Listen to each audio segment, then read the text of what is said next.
Jason Kenney, Alberta's premier, with his health minister at the time, having a private rooftop party on a private rooftop restaurant in a private government office just for him and his pals at precisely the time it was illegal for mere citizens to gather in a restaurant or indeed in a church or private home in the same way.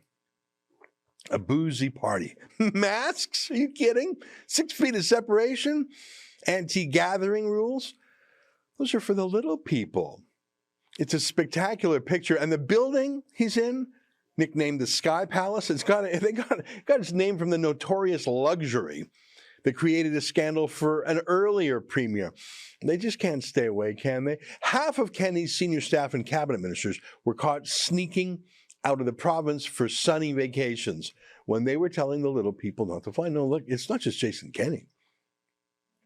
It's all of them.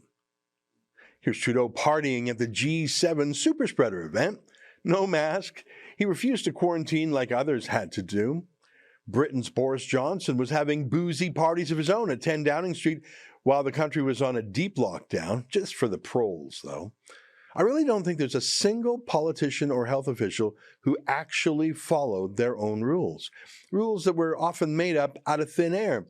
Here's the former FDA Commissioner, now working for Pfizer.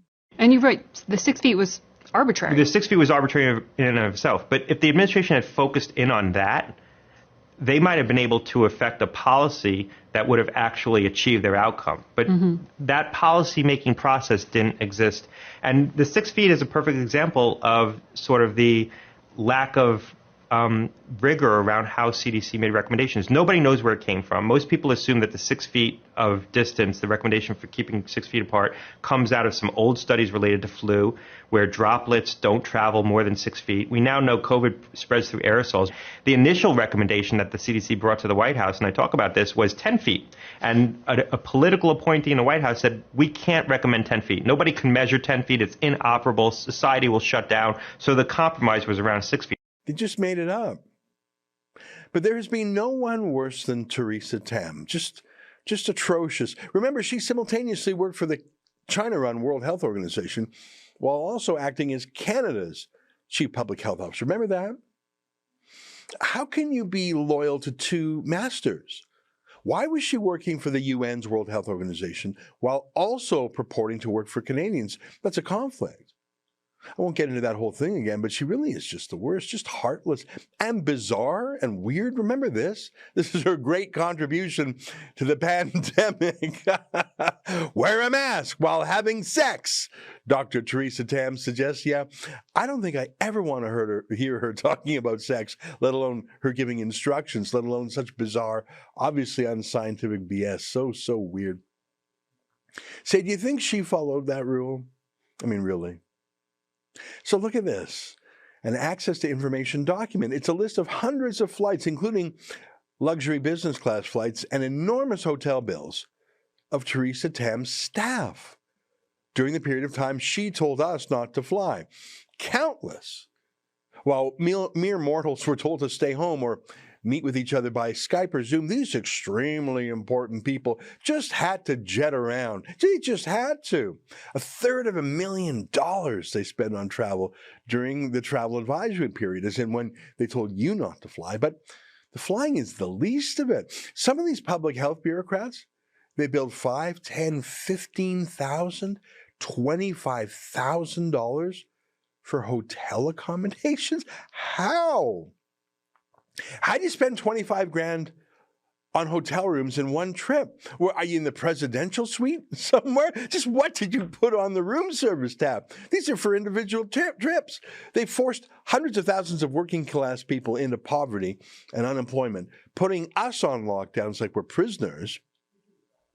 But that's precisely the moment that they began their jet setting. They're so gross, aren't they? Remember, never believe that they believed any of this. But look at what else is revealed in an access to information document.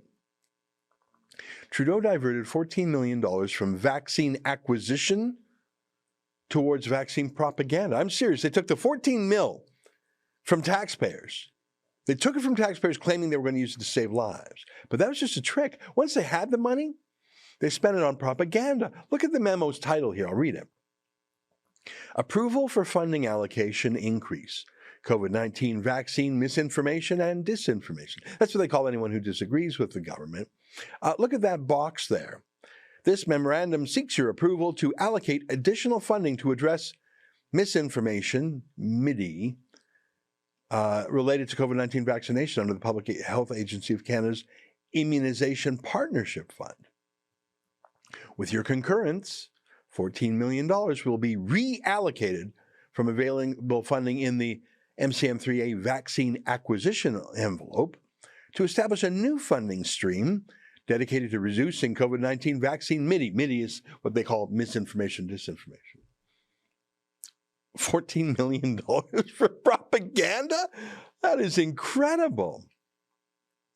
You know, police are now investigating Jerry Diaz, the former president of the Unifor Union, for taking that $50,000 bribe from some COVID company to promote COVID hysteria and their products and to keep fear-mongering going. Now, Jerry Diaz was caught, and he's being investigated, but he was caught because he shared his money with someone. Now, that was $50,000.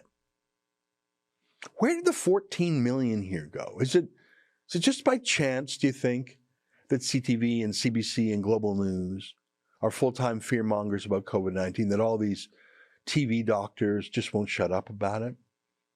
That they'll never tell you the other side of the story, never even talk about the other side of the story. Is that by chance? Or did some of this $14 million get sloshed around Jerry Diaz style? What do you think? And do you think they would disclose it to us if they did? That's an excerpt from my daily show, The Ezra Levant Show. Every day I do a monologue on the news of the day, then I interview an interesting guest, and then I read my hate mail. You gotta subscribe. Go to rebelnews.com.